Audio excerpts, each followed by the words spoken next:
à tous et bienvenue dans ce meet-up Soprasteria avec Azure ce mois de juin 2022. Merci d'être présent là. Donc on est dans le dernier meet-up de cette saison avant les vacances. On est content d'être là avec vous. Et on commence tout simplement par remercier Soprasteria de nous avoir hébergés. Et donc, on va partir pour une soirée de présentation. On va juste faire en sorte que notre technique fonctionne pour avancer dans le slide. Voilà. Donc, d'abord, bien sûr, on va se présenter. Déjà, commence par se présenter. Mario Zaharia, je suis Cloud Solution Architect à la Société Générale et je représente ici, avec mon collègue, la communauté Azure GFR, Azure User Group France. Bonjour, moi c'est Émeric Vimbach, Azure GFR, indépendant depuis quelques années, spécialiste du cloud, avec tous les deux MVP Microsoft, comme c'est marqué sur ton t-shirt. C'est pratique. Et on représente aussi Azure GFR et le MTG ce soir. MTG. On va en parler un petit peu brièvement. Et donc, bienvenue à ce meet-up. C'est le dernier meet-up de l'année, mais c'est aussi le premier meet-up en présentiel de l'année, en fait. Exactement. Donc, voilà, on a gardé quelques habitudes d'enregistrer tout, donc c'est pour ça qu'on a quelques minutes de retard sur le sujet. On va faire, effectivement, un peu l'agenda. Donc, on va parler de quelques nouveautés Azure. Il y a aussi un petit slide qui présente un peu la communauté, ou faire un rappel de la communauté. Et ça va être aussi l'occasion d'une petite annonce en préambule. Vous serez les premiers à le savoir un peu, de manière informelle, NDA pour l'instant, on va dire, même si c'est enregistré sur Internet. Mais on va parler à l'instant de ça. On va parler des nouveautés Azure. Alors, il y a deux séquences qui sont préparées. Une séquence qui est plutôt orientée build 2022, donc ça date du mois de mai, et une séquence qui est plutôt récente, dernière nouveauté affichée sur Azure Update. Dans le programme, c'est écrit build 2022. Je pense qu'on va suivre cette séquence et on ne va pas rester non plus beaucoup sur cette partie-là pour laisser la place aux speakers à vraiment donner leur valeur au meetup. Donc, et parce qu'après, on va enchaîner avec les speeches de la part de Soprasteria, avec Christophe Maître, avec Franck Farr et Thomas Rani, les sessions Help, j'ai du code à auditer, comment je fais. Et ensuite, mon audit est formel, je dois réarchitecturer. En sachant qu'on est dans un meetup qui s'appelle 3A, Azure Audit Architecture. C'est super thème, super intéressant. Et bien sûr, à la fin, on s'attend de rester ensemble un petit peu pour des échanges entre nous. Bien sûr, ça ne va pas être enregistré. Il faut le dire, c'est effectivement c'est pour ça qu'on enregistre aussi, c'est que venez, au prochain meet-up, il y aura des bières et des pizzas, pareil. Des petits fours, je ne sais pas ce qu'il y aura ce soir. T'es prêt? Tout ça. Il y aura tout ça ce soir. Voilà, il y aura tout. Ok. Donc, allons-y. Alors, donc, Azure GFR, nous sommes la communauté Azure, historiquement, qui s'appelait Azure User Group France, qui s'appelait Vance the Cloud, qui s'appelait. Nous sommes la communauté des utilisateurs, développeurs professionnels IT passionnés du cloud Azure. Et donc, news pour aujourd'hui, c'est la première fois où on présente la communauté aussi en tant que faisant partie du MTG Microsoft Tech Group pour l'MTG Paris. La communauté existe depuis de nombreuses années, en tout cas à Paris. On organise toujours des meet-ups à Paris. On organise le Global Azure tous les ans également, à Paris, et notamment d'autres communautés qui nous rejoignent pour cet événement. Vous pouvez nous retrouver sur Facebook, sur LinkedIn, sur Twitter, sur GitHub et sur le site qu'on doit faire depuis de nombreuses années. Ça va être l'opportunité. Hein. Voilà, je crois. Et donc ce soir, Déjà, on remercie grandement nos sponsors aujourd'hui, Sopra Steria, de nous recevoir pour ce meet-up. Juste, si je pensais à une chose, peut-être juste si tu me permets un instant de rester sur ce que tu as dit tout à l'heure, et c'est de ça qu'on parlait un peu en mode NDA, et on dit, enfin, c'est intéressant, on a Olivier de la part de Microsoft qui effectivement sait de quoi on parle comme sujet.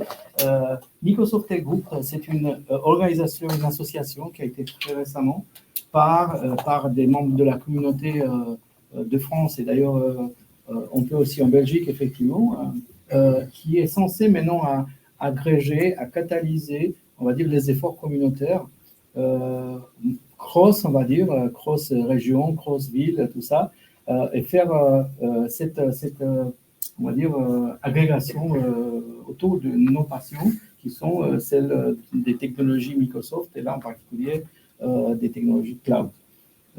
Donc, nous, à ZUGFR, on s'est posé cette question, quoi faire avec les amis qui sont les autres membres de la communauté française. Et on s'est décidé, et on est en train de, effectivement, entrer dans les démarches pour s'associer avec Microsoft Tech Group, avec MTG.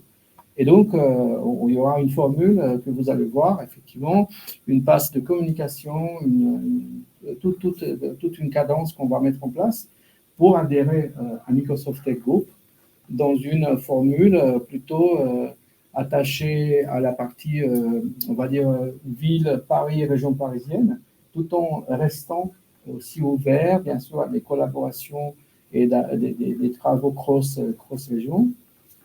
Et la partie ZUGFR restera comme une sorte de marque qu'on va utiliser selon le contexte. C'est une marque plutôt orientée Azure, donc ZUGFR, c'est Azure de France à l'origine. On garde la marque et on va travailler en sorte que nos événements se passent sous ces marques et on va le décliner. Ça va être à partir de l'automne. Et c'est ça la nouveauté, on va dire encore une fois, NDA. Pourquoi je dis NDA? Parce que ça n'a pas été encore formalisé avec l'association. Ça vient, c'est tout chaud. Voilà. J'ai payé la cotisation tout à l'heure. Ah ben voilà, donc, ça c'est la nouveauté effectivement. Ok, donc là c'est formel, on peut le dire. Très bien. Ouf. De toute façon, l'enregistrement venait après. Voilà. Ok, donc on est formel dans LTG. Donc c'est ça qu'on voulait vraiment vous préciser. Si vous nous suivez par la suite, vous allez voir effectivement qu'il y aura un changement de marque, de branding, tout ça. Mais pour savoir où on va et de quoi on parle. Voilà ce que je vais vous communiquer. Ok. Merci encore une fois à Sopra Steria de nous recevoir pour ce meet-up. Du coup, on va passer au. Juste, il y a une ligne qui est là. Un petit mot, oui, c'est vrai qu'on n'a plus de sponsor annuel. Depuis un certain temps, parce qu'il y a eu Covid et tout ça, on a été en mode semi-activité. Donc, sponsor annuel, c'est pour avoir son logo dans toutes nos présentations, meet-up et autres événements. Meet-up et un peu sur tous les événements. Donc, si ce bracelet était intéressé, bien sûr, on parle après de la formule qu'on propose. Ok, très bien.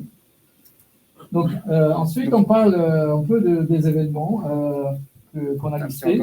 Un petit retour sur les derniers événements qui sont passés. Dans l'année, on a fait Meetup qui était plutôt online, donc, en janvier et en mars.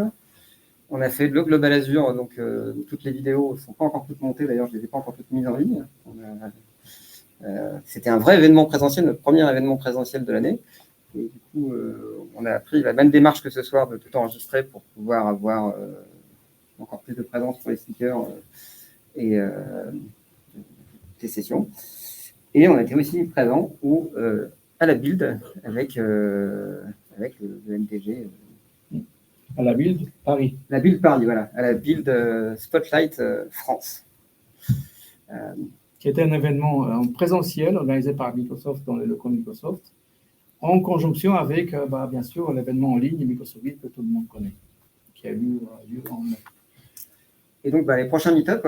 À part celui-là, voilà, le prochain meet-up. Déjà, il y avait une tradition qu'on faisait dans les années d'avant, avant le monde d'avant, c'est que tous les étés, on se réunissait pour un petit apéro informel l'été de Meetup. Le Meetup, il y a plus de gens d'habitude. C'est un vrai afterwork. Voilà, un vrai afterwork, celui-là, il n'y a pas trop de slides et plutôt voilà, ça picole un peu, quoi. Et donc voilà, on va essayer de le relancer cet été. C'est pas listé là, mais c'est pas listé là, ouais, suivez-nous, effectivement. Et donc, on a déjà des meetups qui sont prévus à la rentrée. Oui, qui sera sur l'IoT. Effectivement, on n'a pas écrit encore les noms des boîtes et les dates, tout ça, parce que c'est en cours de rédaction et tout. Et on a Aga Group en septembre et on aura un meet-up à la Société Générale en octobre qui se préfigure, effectivement.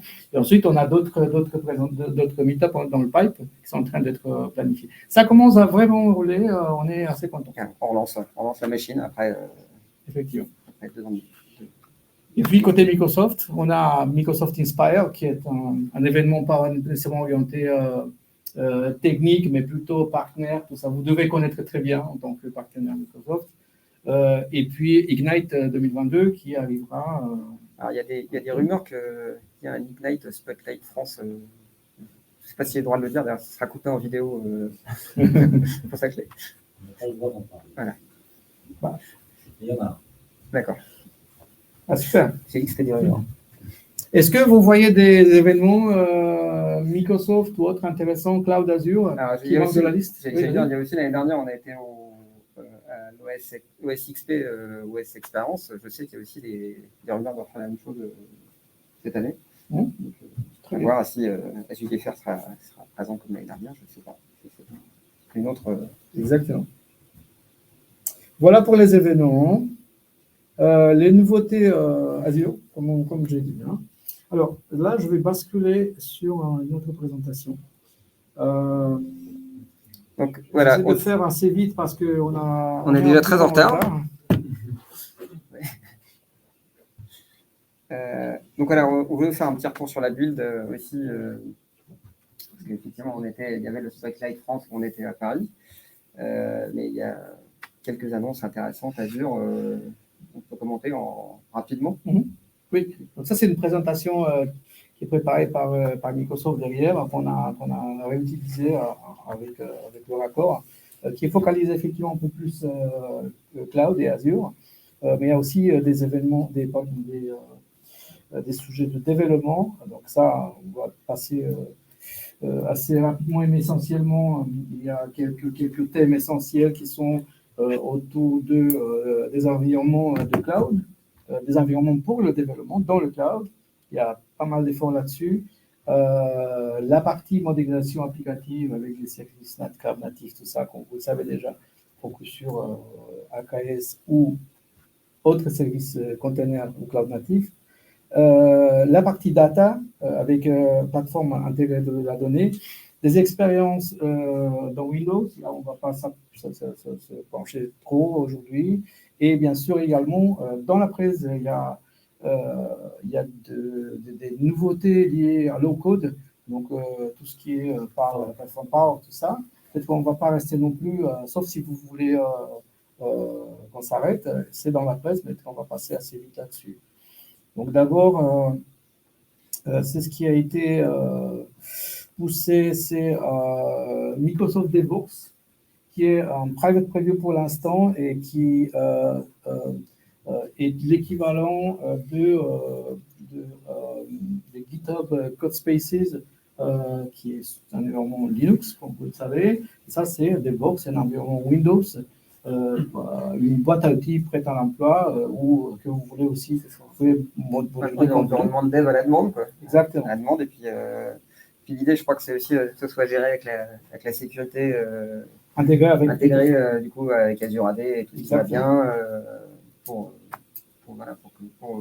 réduire la friction sur, en gros, démarrer un nouveau projet quand c'est un peu compliqué. Donc c'est à la fois au niveau productivité, facilité pour les développeurs, et aussi un environnement qui se veut sécurisé pour l'entreprise. Ok. Oui, d'ailleurs, est-ce que quelqu'un a vu des détails sur la DevBox pour l'instant, ou pas du tout? Je peux en parler. Non, d'accord. Bon, bah dommage, tant pis. Ok. Ça Ouais, reste mais en privé. ça reste une VM, ça ressemble à une Ça reste VM. une VM, grosso modo. La différence avec CodeSpace, effectivement, tu as une VM, donc tu peux switcher un petit peu. Oui. Voilà, en fait, c'est parce que les entreprises demandent ça. Tu as eu AVD, et puis maintenant, en fait, ils veulent surtout des box pour les développeurs, déjà dans le réseau, potentiellement déjà dans Azure, plutôt qu'ouvrir des trucs. Tout le monde a les problèmes de proxy, Zscaler, Exactement. et ainsi de suite. Exactement. Et c'est pour ça. Ok. Ok, donc j'ai Merci. petit pareil de sécurité, effectivement, c'est aussi pour régler ce genre de choses Exact. facilement. En espérant que ça s'est enregistré sur le micro. Je parle moins fort. Je couperai. Voilà, donc un peu de détails sur comment c'est déployé, tout ça. Donc, voilà. Donc ça, c'est un peu pour comparer. CodeSpace, je ne sais pas si quelqu'un a essayé. CodeSpace, pour le coup, l'expérience est assez géniale. Pour démarrer un nouveau projet pour faire du code, c'est hyper rapide. Ça repose sur le même format que les dev containers de VS Code. Et donc, du coup, c'est pas complètement. En plus, c'est pas lié à GitHub, c'est-à-dire que vous pouvez récupérer le fichier de config et faire le conteneur chez vous si vous voulez si vous voulez plus payer à GitHub. Et en fait, c'est utiliser CodeSpace, c'est que c'est en 5 minutes, on a directement un environnement de dev tout prêt pour faire des projets. Par exemple, des mesures fonctionnent ou autre. Et Imai, tu connais le raccourci point virgule sur CodeSpace depuis GitHub? Tu prends n'importe quel repo, tu fais point virgule et ça te setup tout en. Ouais. Donc en plus, sur n'importe quel projet open source, si tu dois démarrer un truc, ouais, c'est génial. C'est génial. Non, CodeSpace, c'est vraiment. On espère avoir une expérience aussi cool avec les DevBox. Voilà. Une autre chose qui arrive toujours en private preview, c'est deployment environments, qui sont des templates, on va dire, applicatives parce que c'est masculin, qui permettent de préparer des environnements, les déployer facilement, de manière répétitive et avec des configurations spécifiques par environnement. Malheureusement, je n'aurai pas beaucoup de détails là-dessus comme idée, mais il faut voir ça comme, encore une fois, comme un mode, peut-être que tout le monde a déjà packagé des environnements, mais pour faciliter déjà le montage d'environnements prédéfinis avec un front, avec une base de données derrière, ou une autre combinaison pour faciliter, encore une fois, les environnements derrière. Voilà un peu l'aperçu. Avec des templates qui sont préfigurés. Tac. Au niveau GitHub, il y a aussi un certain nombre d'avancements au niveau de la sécurité. C'est de connecter, du coup, ça branche un peu GitHub un peu plus au monde Microsoft, c'est ça en fait. Ça branche un peu plus au monde. Ça permet d'avoir plus facilement GitHub en entreprise. Exactement, avec des fonctionnalités comme pas uniquement la détection et la rémédiation des failles que vous avez, mais aussi en mode prévention avec des gates qui permettent de bloquer, avec des règles qui permettent de bloquer même avant qu'on l'utilise. Ça, c'est une chose. Ensuite, le check avancé sur des secrets qui risquent d'être committés, et même avant avec les gates, effectivement, et la facilitation d'activation de la protection. Donc, encore une fois, des fonctionnalités entreprises, comme tu le dis. Je te laisse développer sur Copilot. La Copilot qui vient de sortir, c'est maintenant que c'est en général availability, donc là c'est tout frais. Vous pouvez encore l'avoir en version gratuite jusqu'en août. Donc si vous n'avez jamais essayé, essayez. C'est cool. Et après, ça sera payant. Sauf pour les étudiants et certains projets open source, si j'ai bien compris. Et pour les étudiants. Voilà. Et après, donc, n'hésitez pas de vous réinscrire à l'université. C'est assez bluffant. Ouais, si vous n'avez jamais essayé, c'est vraiment cool à essayer. Ça marche très bien sur certains trucs. Moi, j'ai essayé. Oui. C'est assez rigolo. Voilà.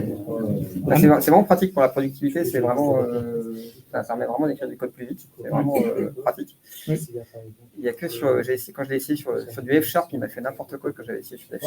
Mais j'ai essayé il y a longtemps. Mais il n'y a que quand j'ai essayé sur du F# que j'ai eu des soucis. Sur tous les autres langages, ça m'a fait des trucs de folie.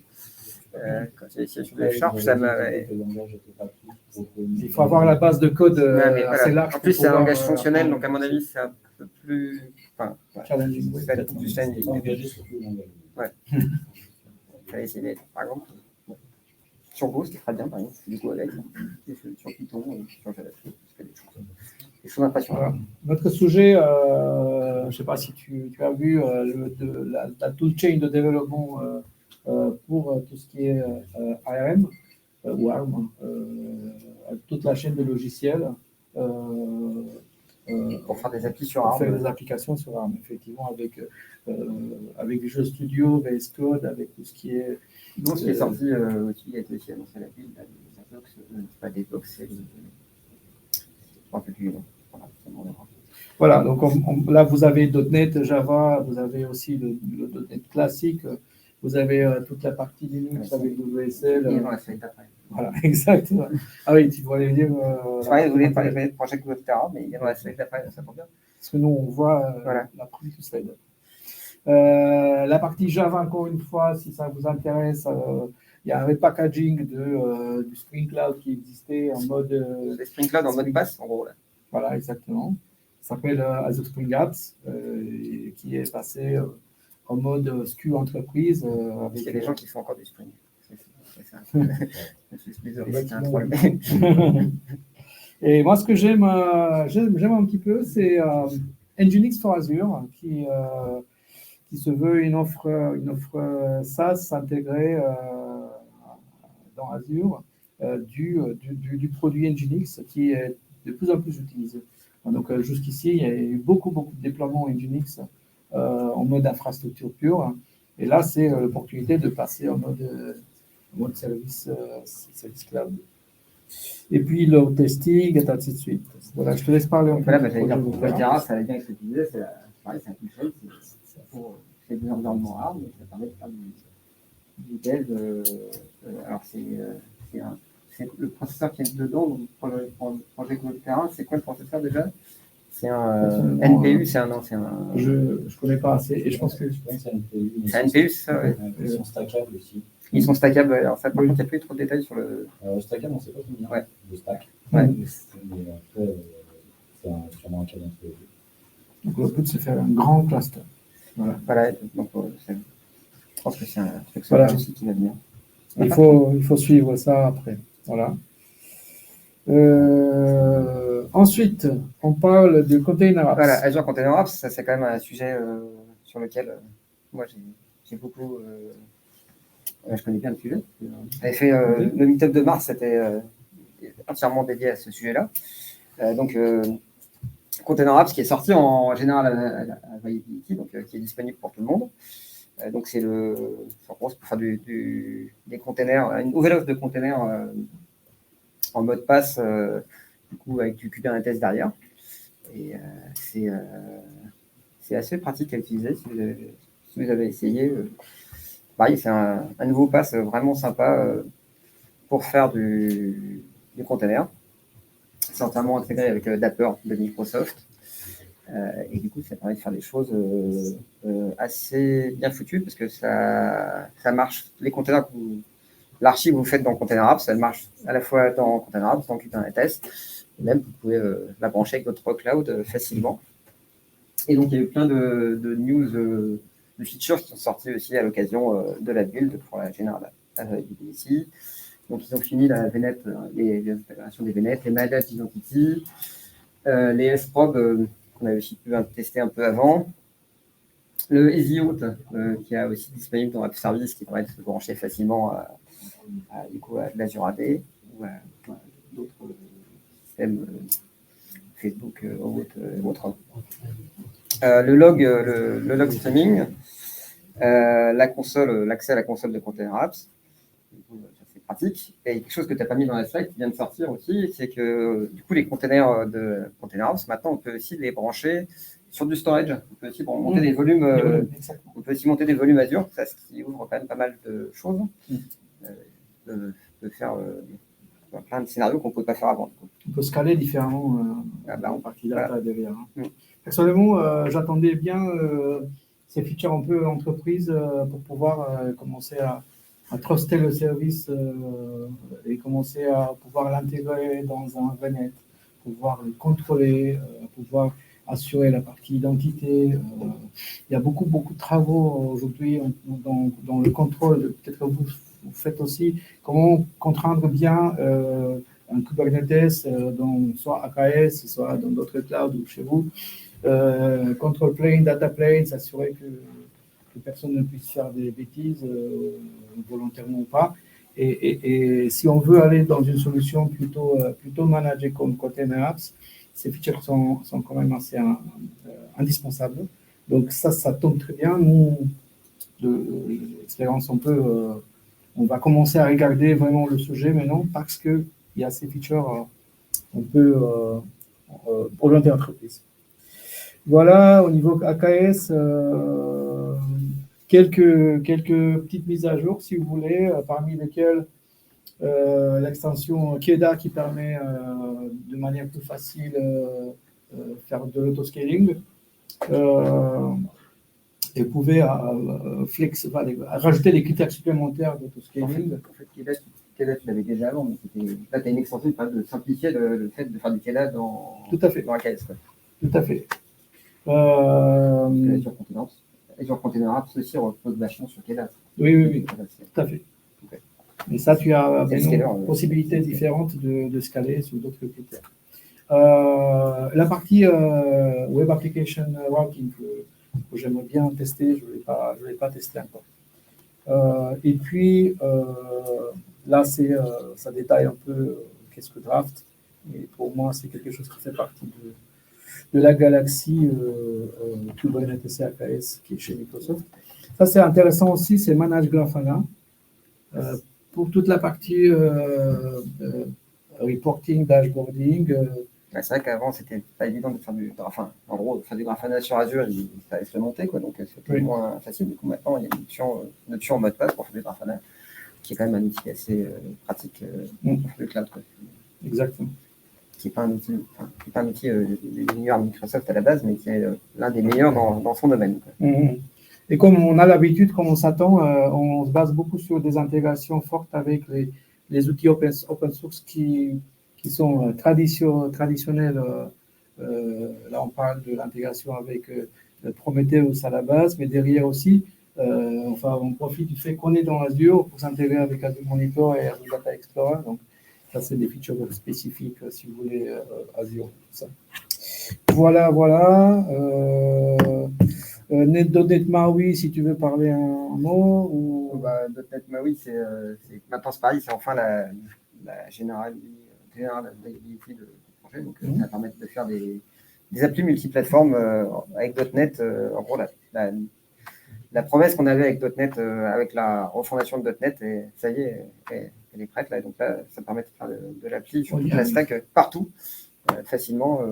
Ça nous a pris. Après quelques années, quoi, depuis le lancement de .NET Core, ça commence à faire quelques années. Donc voilà. Donc, maintenant, c'est cool. On a enfin. Oui. Voilà. D'autres nouveautés rapidement aussi. Azure Communication Services qui rajoute qu'on peut sur le tapis comme ça, mais c'est une fonctionnalité de service email. Jusqu'ici, on n'avait pas vraiment d'option dans Azure, on était sur SendGrid systématiquement, mais SendGrid, c'est un service tiers, c'est pas un service natif de Microsoft.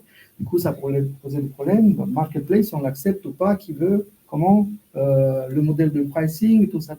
Et non, on a un service natif de emailing dans Azure qui est estampillé Microsoft. Sur App Service, ce qui me paraît intéressant, c'est l'arrivée de gRPC. Donc ça, quand même, c'est quelque chose d'assez fort. Pouvoir déployer des API ou des applications, enfin des API, si on parle de gRPC, qui profitent de ce protocole pour faire beaucoup plus fort que ce qu'on sait faire dans HTTPS, tout court. Et ça, sur une plateforme qui est managée comme App Service, qu'on connaît déjà très bien, qui est facile à monter et tout. Voilà. Puis une fonctionnalité côté APIM avec support de GraphQL. Je ne vais pas tout entrer en détail parce qu'on n'a pas beaucoup de temps. L'API pour Graph API pour Teams, c'est que ceux qui veulent développer pour Teams ou intégrer des features, des fonctionnalités. Alors, moi, il y a une chose qui est toute une ligne là, toute petite là. Non, c'est celle d'avant en fait. Sur le Metaverse, je te laisse parler après. Non, je parle de Confidential Containers sur ACI. Donc, on a ACI, Azure Container Instances. C'est génial. Tu démarres un container comme ça, mais c'est troué et personne n'a trop envie de prendre ça en mode vraiment industriel. Et ça pose des problèmes, y compris pour utiliser ACI. Peut-être que vous le savez, que vous pouvez utiliser des virtual couplets dans AKS. C'est-à-dire que ça vous permet de scaler à l'infini, si vous voulez, en utilisant derrière, effectivement, des ACI qui s'instancient automatiquement par Kubernetes. Donc, c'est ce qui est super intéressant. Par contre, à cause des trous de sécurité et des problèmes qui sont là, de multi-tenancy, tout ça, ça ne va pas plus loin que ça. Et donc, du coup, on a le confidential computing, parce que vous connaissez déjà le concept, avec le principe d'isolation donc en mémoire, donc d'avoir le chiffrement aussi à Tron, donc en mémoire, en plus du chiffrement à rest et en plus du chiffrement en transit, on a maintenant la possibilité d'avoir contrôle parfait de l'espace mémoire. Et du coup, il y a plein de vagues de travail sur confidential computing avec le VM, avec AKS derrière, tout ça, mais déjà, on parle des confidential containers sur ACI qui peut résoudre à terme le problème de confidentialité multi-tenant.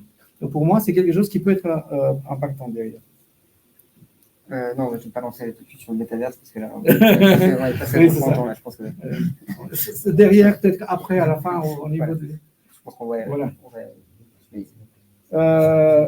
On va essayer voilà, d'accélérer un peu sur c'est les ça. annonces. Ça, c'est la partie low-code. Et je pense que juste pour être sûr que je n'ai pas loupé, il y avait une chose à la fin. Tac. Oui, donc au niveau, voilà, au niveau des cognitive services. Il y a aussi OpenAI Service qui est du coup en preview maintenant. Enfin, preview pour. C'est de la public, preview maintenant. Oui, je crois. Voilà, du coup, on peut essayer tous les trucs rigolos de OpenAI branchés. On parlait de GitHub Copilot. Copilot, ça marche avec le codex d'OpenAI Service, en fait. C'est comme ça que ça a été construit. Voilà. Et quelques fonctionnalités sur Cognitive Service pour Language et d'autres petites choses. Comme vous le savez et vous le voyez, la build n'est pas un événement at scale pour Azure en particulier, mais ça en fait partie et ça fait partie d'une étape de l'année pour Azure. Bah, c'est l'événement développeur, la build. Hein. Puis la PDC qui était l'ancêtre de la build, c'était là qu'avait été annoncé Azure pour la première fois. Exactement. Qui était une plateforme vraiment pour les développeurs à la base. Exactement. Est-ce que vous voyez des choses, des annonces qui ont été faites à la build, voire après, depuis, parce que déjà ça fait un certain temps, qui sont intéressantes à énoncer ici. Ça va être enregistré. Vous voyez que vous pensez qu'on a pensé. La bleue au moins, qui concerne Azure d'une certaine façon. Bleu? Oui. Ça vient d'être annoncé aujourd'hui. Oui, c'est ça. Voilà. Donc, bleu, pour ceux qui ne savent pas, c'est une initiative de cloud souverain. Azure la française. On va dire, c'est ça. Donc, initiée par CapG et Orange, et qui est à la base d'un nouveau cloud à la française, on va dire, mais qui n'est pas inventé de toutes pièces comme avant, ni basé sur OpenStack, mais basé sur Microsoft derrière. Donc, grosso modo, on aura de l'Azure-like et de l'Office 365-like, mais déployé en France et managé par Orange et CapG. On sait que c'est les techno Azure de base qui sont derrière, mais est-ce que quelqu'un sait ce que c'est que la techno qui adhère vraiment? Est-ce que c'est de l'Azure Stack ou est-ce que c'est un vrai Azure ou est-ce que c'est un Non, c'est un vrai Azure. C'est un vrai Azure. Là, ils sont en train de construire des bâtiments. Oui, ça et ça sera là, le lancement, il est début 2024. Il faut que ça soit ouvert aux premiers clients. Et c'est vraiment du vrai Azure avec des vrais bâtiments, des vrais data centers sur l'équivalent des dernières générations. Les mecs de CapG et Orange sont formés et ce sera eux qui géreront à 100% le truc. Ouais, donc c'est un peu si on peut dire un peu comme en Chine où c'est Microsoft qui n'est pas rapide. C'est ça, ouais. Oui. Mais même la techno qu'on aime nous, côté Azure, mais qui sera du coup opérée en mode cloud souverain. Oui. Sur le papier, ça répond à la notion de cloud souverain que des gens critiquent sur Azure. C'est ce qu'il faut peut-être. Ah, Vous j'ai- avez, forcément, vous il y a avez des- entendu de Secnum Cloud, qui est les principes et la définition des standards de sécurité et de compliance qui sont définis par l'agence française, je ne sais plus d'ailleurs comment ça s'appelle. L'ANSI. ANSI, c'est bien ça, exactement. Ce sont les principes d'ailleurs qui seront probablement harmonisés même au niveau européen vers GAIA-X, vers des choses comme ça. Par ailleurs, GAIA-X, pour rappel, pour ceux qui ne savent pas, ce n'est plus un cloud souverain en soi, mais des principes d'interopérabilité et de trustabilité et de souveraineté de données. Et tout ça se travaille en parallèle. Il est fort probable que Bleu s'harmonise avec tout ça. Et par contre, ce qui est intéressant, c'est que entre-temps, avant, il n'y avait pas ces contraintes et ces précisions au niveau de la stratégie cloud en France et en Europe. Maintenant, on a les bases et on sait que plein d'institutions ne peuvent pas faire du cloud si ce n'est pas Secnum Cloud signé. Donc, du coup, Bleu a un sens là-dessus et peut-être d'autres initiatives parce que toutes ces institutions publiques ou d'autres qui sont soumises à Secnum Cloud vont devoir utiliser ce cloud-là et ils n'ont pas d'autre choix. D'où l'intérêt. Et on n'a pas une initiative encore équivalente à AWS. Donc, je pense que ça va venir, mais c'est une autre phase. Il y a un projet à Google et OVH, par contre. Voilà, Google OVH, effectivement. Et Atos, je crois que c'est Google Atos. Donc, ouais, il y a aussi Atos dans Il y a Google Atos. et- Anthos, tu veux dire que c'est ça? Non, Avec Atos. Atos. Atos. Ah oui. Ouais. Et juste après Bleu, ils ont annoncé un truc. Après, Oui. je ne sais plus si le nom c'était. Oui. Après, Après, il y avait Orange Bleu et je ne sais plus qu'on allait oui, dire. mais ça, franchement, aujourd'hui, j'ai plus de nouvelles. Et Après, Athos, ça- Bleu, c'était en mars 2021. Il n'y a rien eu Ouais. pendant un an. oui. Ah, c'est bon, en tout cas, Ah, sûr. effectivement. Voilà, super, merci pour le heads up là-dessus. Et je pense qu'on a fait le tour et merci Voilà. pour ça. Merci pour. Donc maintenant, on va passer, On va passer, aux sessions, Au cœur du aux sujet. sessions techniques.